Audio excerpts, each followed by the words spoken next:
Estamos con Horacio Borbisky, un hombre que la mayoría de ustedes conocen, quizás los más jóvenes no, es nuestro referente, el hombre de la época, al que hemos seguido desde hace mucho y que sigue investigando la tapa de Página 12 de hoy. Espectacular. El tema de las paritarias, ¿cómo es fácil esconder atrás de la frase el verdadero tema, que es cómo se va a financiar para sostener el salario de los docentes en todo el país? Bueno, la semana pasada hubo elecciones en el gremio de los docentes bonaerenses, en SUTEBA, y el resultado de esa elección contrarió todas las expectativas del gobierno nacional y del gobierno de la provincia de Buenos Aires, porque había una decisión de endurecer las negociaciones paritarias, hacer una serie de denigraciones personales del dirigente de SUTEBA, Roberto Baradel, con la intención de exacerbarlo, de provocarlo, de irritarlo, para hacer una presentación muy bien diseñada de marketing de la confrontación entre dos personajes. El ogro malo versus el hada buena.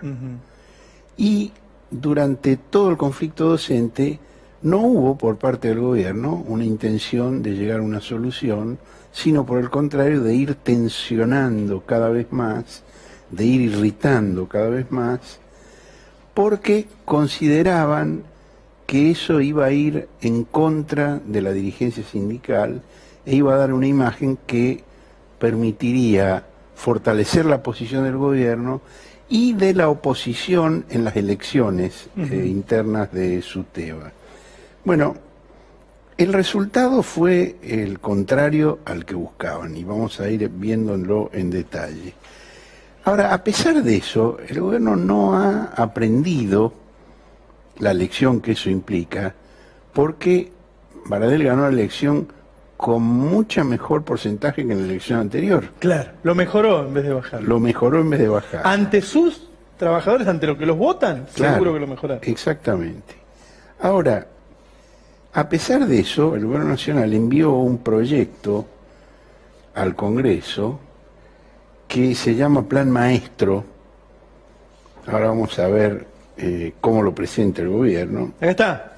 Es un proyecto que tiene nada más que 4 artículos, que son muy simples, realmente no dicen nada esos 4 artículos, pero remiten a un anexo, a 2 anexos. Sí. El conflicto actual, todo el mundo conoce, se desencadenó por la decisión ministerial de delegar la paritaria docente en cada provincia, suprimiendo la previa paritaria nacional que debe fijar el piso previo para las negociaciones provinciales. No están cumpliendo la ley de paritaria nacional. No están cumpliendo la ley. Y el gobierno dice que el salario mínimo está garantizado por decreto y que en consecuencia no es necesaria la paritaria, a pesar de que la ordena la ley. Bueno, esto no es así. El 25 de febrero hubo una reunión de los ministros Bullrich y Triaca con la dirigencia sindical, en la que se firmó un acta que dice que el salario docente deberá estar al menos un 20% por encima del salario mínimo vital y móvil, que es lo que afirma el gobierno, pero agrega, sin perjuicio de lo que se acuerda en la paritaria salarial docente. Claro. Y esto es lo que el gobierno omite. Es decir, ese decreto no implica suprimir la paritaria nacional docente.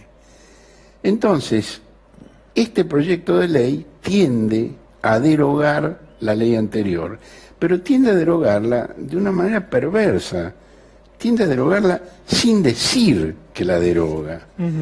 El gobierno realmente tiene objetivos claros, esto hay que reconocerlo, sería un grave error subestimar al gobierno, y además tiene astucia para perseguirlos, esos objetivos, que realmente no ha sido una característica de la derecha argentina. Este es el gobierno más hábil que ha tenido la derecha argentina. Bueno, ya vimos cómo es el plan maestro. Ahora, veamos. En el proyecto no dice nada particular. Vos encontraste el tema en los anexos. Lo dice en el anexo, efectivamente. Ahí nosotros tenemos. Y además, ¿bajo qué título lo dice? Es muy perverso, porque habla de mejorar los salarios docentes. El título en el cual viene este contrabando es mejorar los salarios Ahí de está, los docentes. mejorar las condiciones salariales de los docentes. Exactamente. Ahora, ¿qué es lo que dice la letra chica? Ajá. Primero, menciona la ley de financiamiento educativo en tiempo pasado, como algo que ya no existe, a pesar de que sigue en vigencia. Claro. Dice que en el acuerdo marco entre los gobiernos nacionales y los gobiernos provinciales y los sindicatos nacionales se fijaba en pasado Ajá. anualmente un piso salarial para el cargo testigo de un docente de nivel primario que inicia la carrera. Y sigue diciendo el anexo. En el último acuerdo marco nacional se acordó que el salario mínimo de un docente será siempre un 20% mayor al mínimo vital y móvil definido anualmente por el Consejo del Salario y que la Nación garantizará esto. Y agrega, por otra parte, el Ministerio de Interior negoció con las provincias beneficiarias del antiguo fondo compensador la disminución gradual de los fondos girados por este concepto según la siguiente escala. En el 2016 igual que en el 15, en el 2017 el 75%, en el 18 el 50%, en el 19 el 25% y en 2020 desaparece este concepto. Volveme al desaparece este concepto, por favor, Mariano. Porque acá está... Aquí está la... Yo no lo había visto. Aquí está ¿Podés volver al anterior? Muy poca gente ¿Sí? lo había visto. Muy Ahí poca está. gente. Mira, y en 2020 desaparece este concepto. Y entonces agrega el anexo. De esta forma, cada jurisdicción, según sus posibilidades y realidad económica, será responsable de negociar los salarios docentes en los respectivos acuerdos marcos jurisdiccionales, con lo cual desaparece ese piso de igualdad que garantizaba la ley de financiamiento educativo. Me parece que es muy grave esto, es perversa la forma en que se hace sin decirlo, es decir, se ocultan los hechos.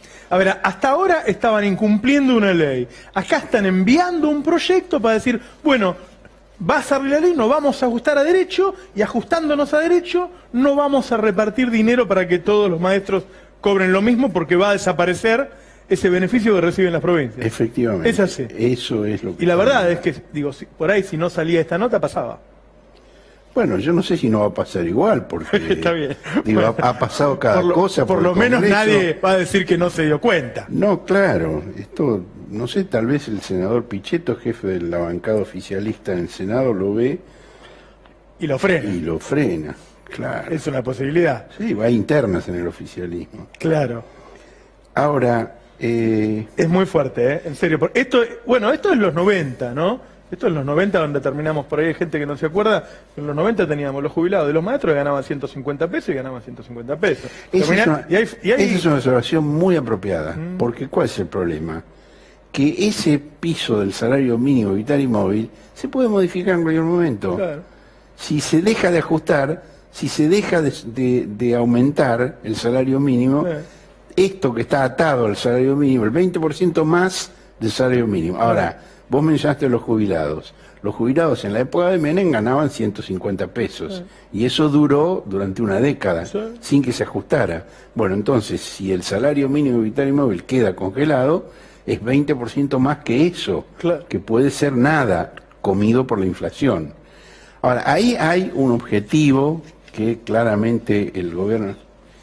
Hay un objetivo que el gobierno nacional tiene, que es bajar los salarios.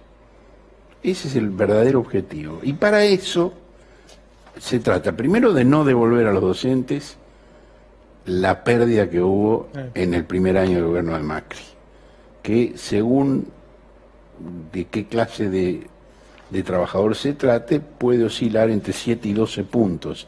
Pero además intentan aumentar la pérdida en este año en curso. Y por eso este endurecimiento de la negociación, mientras la inflación sigue avanzando. Veíamos hace un rato que la inflación interanual es 27,5. Bueno, están haciendo un ofrecimiento de 20% en 3 tramos, no para los jubilados, con partes en negro. Es decir, se trata de conseguir un nuevo avance sobre el salario. Y eso tiene una intención que es el disciplinamiento de los trabajadores. La derrota de los docentes tiene que servir como escarmiento y como advertencia para el resto de los trabajadores. Y entonces vamos a ver ahora, tenemos preparada una breve síntesis de las cosas que le han hecho a Baradel durante la campaña. Dale, ponelo. Este es Baradel, este es el universo Baradel, lo preparó especialmente Eduardo Feynman. A ver, Eduardito querido. Tiene vínculos estrechos políticos con Quebracho, con la Tupac Amaru, llega a Milagrosala. Es el ultra kirchnerismo. Totalmente.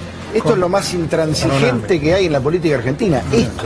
Te voy a mostrar los viajes de Baradel. Por ejemplo, en el 2015 estuvo 100 días de viaje. 3 meses y 10 días viajando. ¿Qué era lo que decíamos de Baradel? ¿Cómo asume en su TEBA y es el secretario general del gremio de los docentes no siendo docente? Qué mal, ¿no? 4 materias por año. ¿Dios? ¿Solo 4 por año? ¿Eso es estudiar una carrera docente?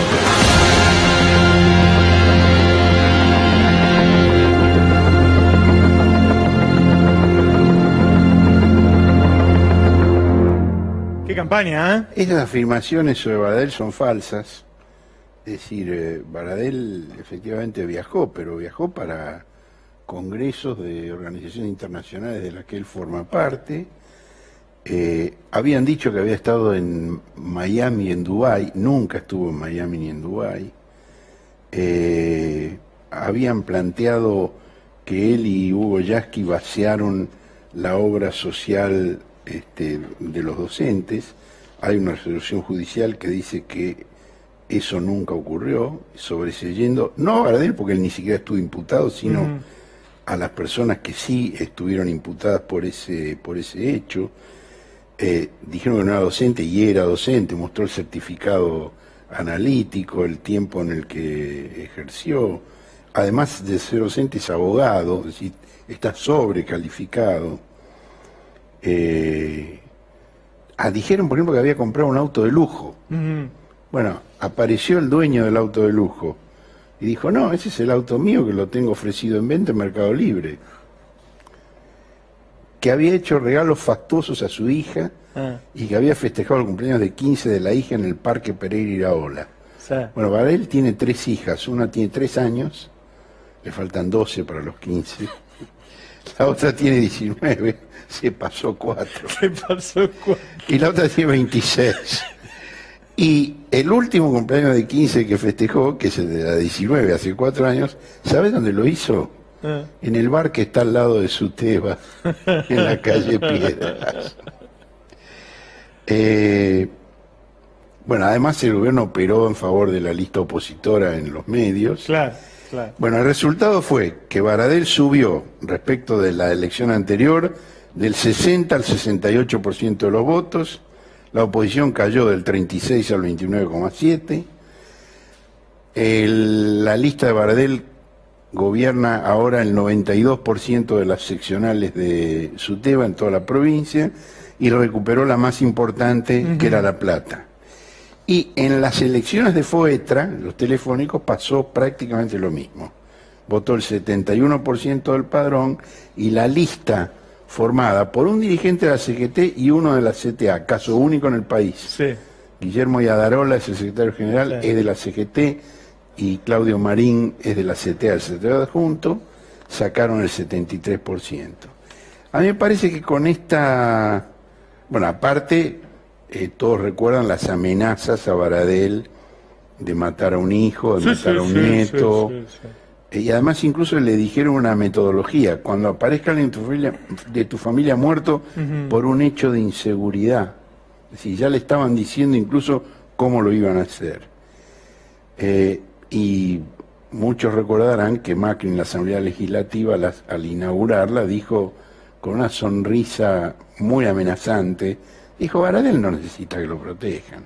Claro. Le estaban amenazando a matar hijos y nietos. Así es. Y la gobernadora María Vidal lo desafió que dijera si era kirchnerista. Era un conflicto gremial, no era un problema político, no, claro, no se trataba de un problema político. Bueno, ganó, el logro malo ganó a pesar de todo lo que intentó el Hada Buena. Pero la paritaria nacional sigue en peligro totalmente. No, bueno, y el gobierno sigue provocando. Ahora están anunciando que descuentan los días de paro a los docentes. Es decir, esta política de provocación sigue y este proyecto de ley es claramente parte de esa política de provocación. Horacio, quiero aprovechar que estás acá para que me cuentes algo de cómo está el tema de Milagrosala. Bueno, estuvo el grupo de trabajo de Naciones Unidas sobre detención arbitraria. Vos tuviste hace unos días aquí a la abogada Milagro Sala explicando eso. Ahora, el 16 de mayo, es decir, hace 4 días, el Ministerio Público de la Acusación, es decir, el fiscal general designado por el gobernador Morales, que se llama Lelo Sánchez, dio una instrucción a todos los fiscales en la cual reconoce que no está bien fundada la detención de Milagro Sala. Por supuesto lo reconoce a la jujeña, sin decirlo. Sí. Dice, ahora tenemos para mostrar el autos y vistos, lo dispuesto por nuestro Código Procesal en lo relativo al principio de libertad durante el proceso y lo dispuesto por tal otro artículo en relativo a que la restricción de la libertad solo se impondrá en los límites absolutamente indispensables para asegurar el descubrimiento de la verdad y la actuación de la ley. Y el considerando dice que para justificar la medida cautelar se menciona el peligro de fuga que en una cantidad de causas que han estado investigando no se encuentra acreditado de manera concreta con elementos probatorios por parte de los fiscales. La fórmula legal termina así convirtiéndose en un concepto vacío, pues las razones por las que se considera que existe peligro de fuga no se explicitan claramente y la medida se vuelve infundada o con fundamento aparente. ¿Eso lo dice? Eso lo dice el equivalente, digamos, a Gil Carbó en la provincia de Jujuy, el fiscal general. El fiscal general, el jefe de los fiscales. El jefe de los fiscales. O sea, no es el defensor de Milagro Sala, es el acusador. Es el acusador. Ok, para que quede claro. Después vamos a pensar por qué lo hace, porque esto da lugar a interpretaciones. Como dice que los fiscales están obligados al respeto de los derechos humanos, que constan en la Constitución. Dice que se examinaron muchos expedientes al azar para estudiar cómo funcionan y que los fiscales van a tener que justificar por qué no aplican medidas menos gravosas y van a tener que probar tanto el riesgo de fuga como el riesgo de entorpecimiento de la investigación, que son los dos motivos para negar una libertad mientras dure el proceso. Y menciona resoluciones de la Comisión Interamericana de Derechos Humanos, del Grupo de Trabajo de Naciones Unidas, del Comité contra la Tortura de la ONU, que plantean que esto tiene que ser excepcional y por periodos limitados. Y entonces resuelve, finalmente, instruir a los fiscales que en todo periodo de detención deberán justificar expresamente por qué es inconveniente aplicar medidas menos gravosas que la detención. Y que van a tener que, cada 60 días, revisar si la situación sigue siendo la misma que era en el momento que se dictó la detención o ha cambiado. En el caso de Milagro está muy claramente que ha cambiado, porque yo creo que estuvo siempre mal. Sí. Estuvo mal fundada, no se justifica la detención.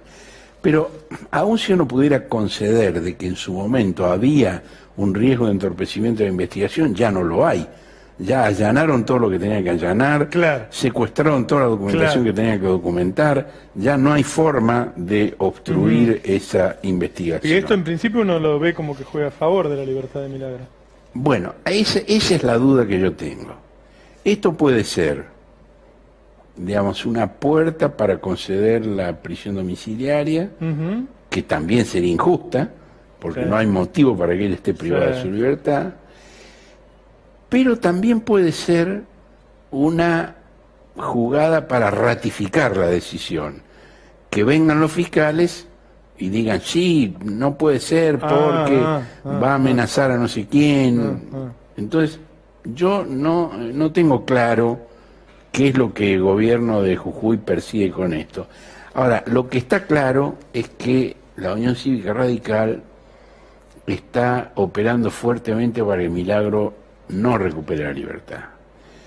Hay dos operadores judiciales del radicalismo que prácticamente han montado una carpa en el cuarto piso de tribunales, son Ernesto Sanz y Ricardo Gilavedra, que están haciendo un lobby muy intenso sobre los jueces de la Corte que tienen para resolver el tema de la libertad de Milagro. Y entre tanto, la persecución a la Túpac Amaru prosigue en otros lugares del país.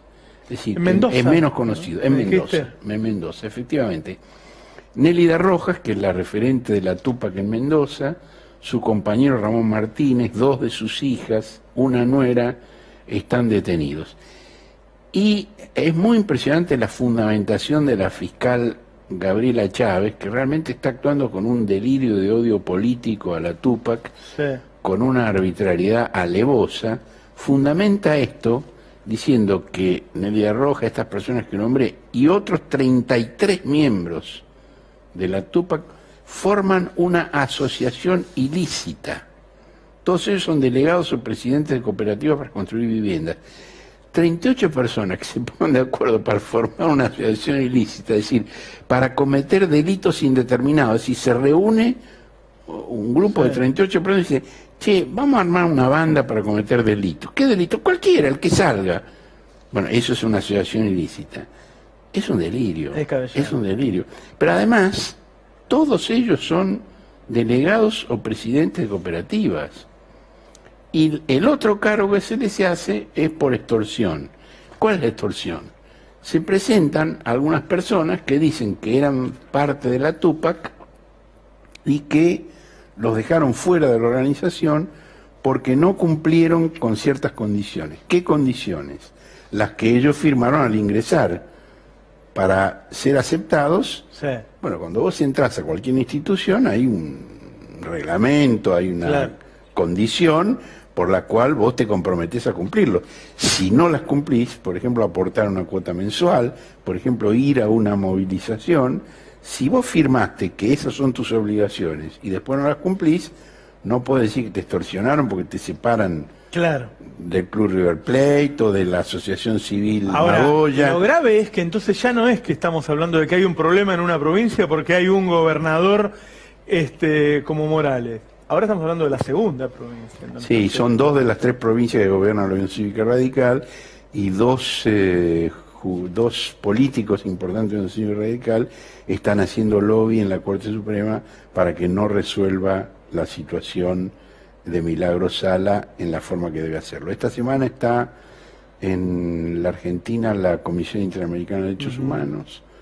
El gobierno la ha invitado, habrá que ver si la comisión va a Jujuy o no a visitar a Milagro. La comisión ya hizo un pronunciamiento apoyando el pedido del Grupo de Trabajo de Naciones Unidas que dice que la detención es arbitraria y que debe cesar de inmediato. Y por último, para terminar, Roberto, por hoy, para esta primera noche, muy completa. Viste que en Mendoza apareció muerta la señora Elsa Marta Sosa de Falletti, que es testigo y querellante en causas por delitos de lesa humanidad en San Rafael, Mendoza. Ella vive en Córdoba, es querellante en San Rafael. Era la pareja del primer desaparecido en San Rafael, Aldo Falletti. Su cuerpo fue hallado el viernes por la noche con golpes en la cabeza y estrangulada con un cable. Esto causó una gran preocupación porque naturalmente uno no puede dejar de asociar con el caso de Jorge Julio López o de Silvia Supo, uno desaparecido, otra asesinada, que también eran testigos en causas de lesa humanidad.